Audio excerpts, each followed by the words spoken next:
Well, I'm always glad when an election is over. It was a challenging election, a lot of, I believe, misinformation, a lot of stories told, a lot of things that I think drove the community apart as opposed to brought us together.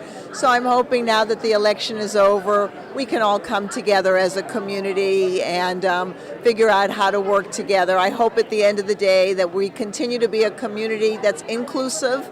And that means that it doesn't matter if you're gay or straight, married or single, with children, without children, Russian, young, old, that we're all here together. And I think unfortunately, the election was a bit divisive, but I'm hoping that we're going to be able to come back and be the community that I know and I think everyone really cares about.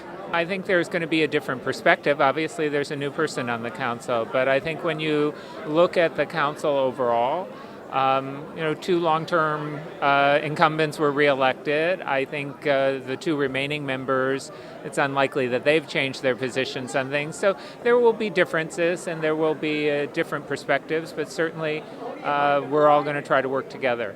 And now it's time to turn our ears and our eyes again to the residents and to make sure that we have a full understanding of what the residents are thinking the city should look like in the future.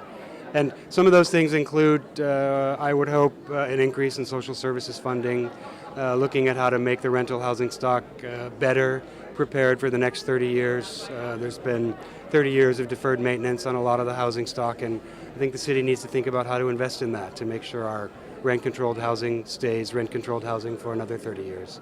Things like that. I think it's really an important time, and many of us are up to the challenge, and I hope all of us will be. We have a new member, John D'Amico. He's a bright guy. He's been involved in the city a long time. I think he'll bring a lot of thoughtfulness to his decision making. And I share some of his concerns about some residential development in particular, where there's a lot of rent-controlled apartments which are being displaced by very expensive condominiums. I think it's an important discussion that needs to take place. I think John has an important perspective, and it'll be a much different discussion than we've had in the last couple of years.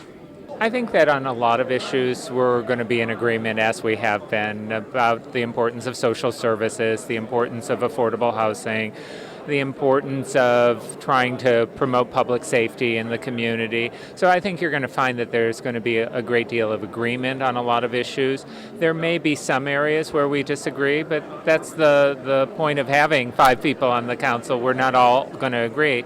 I guess if there's one change that I want us to figure out how to have a dialogue together where we respectfully agree to disagree, and that we continue to move forward in the best interest of the community. And I am very confident that this council is going to be able to do that.